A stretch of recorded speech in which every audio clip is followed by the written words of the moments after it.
Kepribadian. Kepribadian merupakan sesuatu yang menggambarkan ciri khas atau keunikan seseorang yang membedakan orang tersebut dengan orang lain. Dengan mengetahui kepribadian seseorang, maka akan dapat meramalkan perilaku yang akan ditampilkan orang tersebut dalam menghadapi suatu situasi tertentu.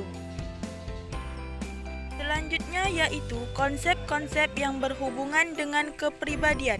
Yang pertama yaitu karakter, yaitu penggambaran tingkah laku dengan menonjolkan nilai benar, salah, baik atau buruk, baik secara eksplisit maupun implisit.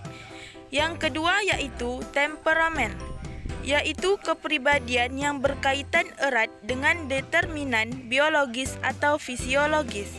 Yang ketiga yaitu traits atau sifat-sifat, yaitu respon yang senada atau sama terhadap sekelompok stimuli yang mirip, berlangsung dalam kurun waktu yang relatif lama. Selanjutnya yaitu teori kepribadian menurut paradigma psikodinamika. Adapun pembagian dari teori tersebut yaitu teori psikoanalisme. Teori psikoanalisis dikembangkan oleh Sigmund Freud. Psikoanalisis dapat dipandang sebagai teknik terapi dan sebagai aliran psikologi. Sebagai aliran psikologi, psikoanalisis banyak berbicara mengenai kepribadian, khususnya dari segi struktur, dinamika, dan perkembangannya. Dari struktur kepribadian, Freud berpendapat bahwa kepribadian merupakan suatu sistem yang terdiri dari 3 unsur, yaitu das Ich, dan das Ich. Yang kedua yaitu dinamika kepribadian. Adapun pembagiannya yaitu distribusi energi. Dinamika kepribadian menurut Freud bagaimana energi psikis didistribusikan dalam dipergunakan oleh das Ich dan das Ich. Freud menyatakan bahwa energi yang ada pada individu berasal dari sumber yang sama, yaitu makanan yang dikonsumsi. Bahwa energi manusia dibedakan hanya dari penggunaannya.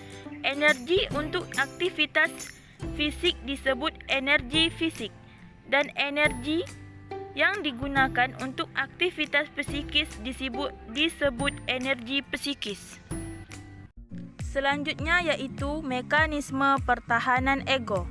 Menurut Freud, mekanisme pertahanan ego sebagai strategi yang digunakan individu untuk mencegah kemunculan terbuka dari dorongan-dorongan das maupun untuk menghadapi tekanan dan das Ich atau das Ich dengan tujuan kecemasan yang dialami individu dapat dikurangi atau diredakan.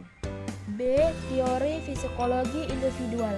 Menurut Adler, manusia itu dilahirkan dalam keadaan tubuh yang lemah. Kondisi ketidakberdayaan ini menimbulkan perasaan inferior, merasa lemah atau tidak mampu, dan ketergantungan kepada orang lain.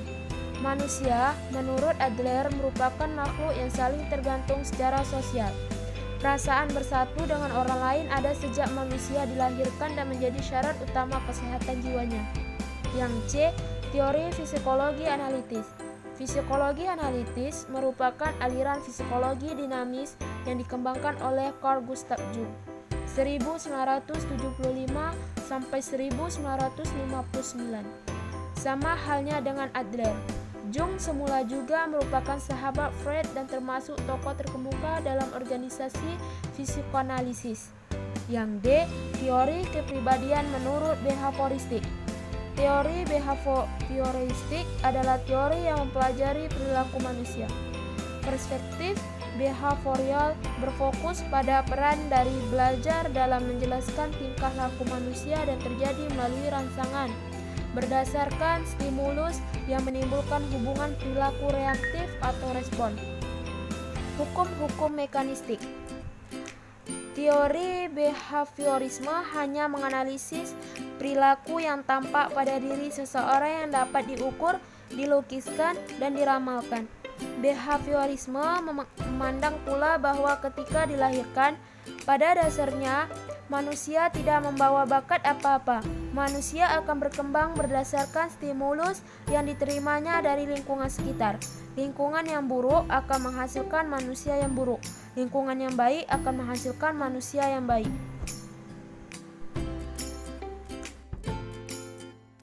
Yang E, teori kepribadian menurut psikologi humanistik. Yang pertama, teori person-centered Carl Rogers. Carl Rogers merupakan tokoh teori kepribadian humanistik. Ia lahir di Illinois. Ia adalah salah seorang peletak dasar dari gerakan potensi manusia yang menekankan perkembangan pribadi melalui latihan sensitivitas, kelompok pertemuan, dan latihan lainnya yang ditunjukkan untuk membantu orang agar memiliki pribadi yang sehat. Sejak kecil, ia menerima penanaman yang ketat mengenai kerja keras dan nilai agama Protestan. Yang kedua, konstruk aspek-aspek kepribadian. Poin yang pertama, organisme. Organisme yaitu makhluk fisik dengan semua fungsi-fungsinya, baik fisik maupun psikis. Organisme ini merupakan lokus semua pengalaman, dan pengalaman ini merupakan persepsi seseorang tentang peristiwa-peristiwa yang terjadi dalam diri sendiri dan juga di dunia luar. Yang poin kedua, self. Self merupakan konstruk utama dalam teori kepribadian Rogers. Yang sangat ini dikenal dengan self concept. Rogers mengartikannya sebagai persepsi tentang karakteristik I atau me dengan orang lain atau berbagai aspek kehidupan, termasuk nilai-nilai yang terkait dengan persepsi tersebut. Diartikan juga sebagai keyakinan tentang kenyataan, keunikan, dan kualitas tingkah laku diri sendiri. Konsep diri merupakan gambaran mental tentang diri sendiri, seperti saya cantik, saya seorang pelajar yang rajin. Hubungan antara self-konsep dengan organisme terjadi dalam dua kemungkinan, yaitu congruence atau incongruence. Kedua kemungkinan hubungan ini menentukan perkembangan, kematangan penyesuaian, dan kesehatan mental seseorang.